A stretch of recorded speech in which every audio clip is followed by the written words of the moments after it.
Hello friends, তো আজকে আমরা একটা নতুন রেসিপি নিয়ে এসেছি। আমার মা করছে, দেখা যাক রেসিপিটা কীভাবে হয়। আজকে মকর সংক্রান্তি, সবাইকে শুভ মকর সংক্রান্তি জানাই।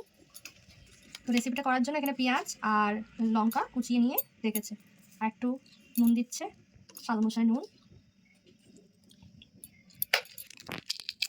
এবার দিচ্ছে এটা হচ্ছে ডিম, যে ডিমটা দেওয়া হয়েছে, দুটো ডিম দেওয়া হয়েছে। এটার মধ্যে অল্প হলুদ দিয়েছি। এই যে এখানে একটা পেস্ট বানানো হয়েছে, পেস্ট বলতে একটা ব্যাটার টাইপের, যেগুলো দেখিয়েছিলাম। আর এখানে একটু তার সাথে একটু হলুদ আর স্বাদ অনুসারে একটু নুন ভালো করে মাখিয়ে দেওয়া হয়েছে। এইদিকে এই যে ডিমটা দেওয়া হবে, যে পেস্টটা বানানো হয়েছে, আর বেগুনটাকে ভালোভাবে কেটে এটাকে বানানো হয়েছে।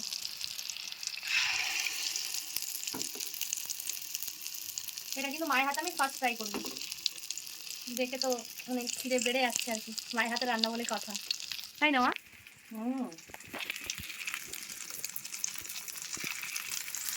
আমার মা কিছু লাগে না, হাতে মানে গরম আগুন টাগুন সবই হাতে দিয়ে ফেলে আর কি। এত বছর কাজ করে হাতে হাঁটুলে এরকম কাজ কজন হয়েছে আমি দেখিনি কখনো, এই মায়েরই ফার্স্ট টাইম দেখছি যে এইরকম আর কি, মানে কোনো ব্যাপার না আর কি, যা হোক হাত দিয়ে সব করে নেবে, হাতা টাতা কিছু খুলতে কিছু লাগবে না।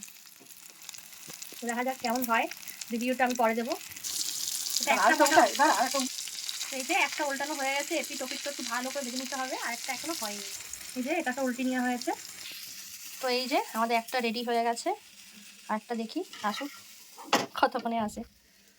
স্কুল থেকে এসেছিল, খুব খিদে পেয়ে গেছে। এই যে দুটো হয়ে গেছে কমপ্লিট, খুব সুন্দর দেখতে লাগছে, দেখে তো মনে হচ্ছে এখন খেয়ে নি গরম গরম। তো দেখা যায়। যেখানে একটা হচ্ছে, তিনটে হয়, তিনজনের, মা আমি ছেলে খাবো। তোর বাবা সকালে অফিসে নিয়ে চলে গেছে। এই যে এটা একটা হলো লাস্ট, এই যে এখনো হয়নি, হবে। তো এই যে আমাদের রেসিপিটা রেডি, এবার গরম গরম ভাত দিয়ে খাবো। তো চলো, তোমাদের সাথে আবার কোনো নিউ রেসিপি দিয়ে স্টার্ট হবে। ততক্ষণ অবধি টাটা, সবাই ভালো থেকো, শুভ সংক্রান্তি। আজকে মেনু হচ্ছে পেঁয়াজ কলি আলু দিয়ে একটা ভাজা, এখানে 5 মিশালি একটা তরকারি, যে বেগুন দিয়ে মা ডিম দিয়ে বানানো এইটা একটা, আর এই যে এই হলো আজকের মেনু।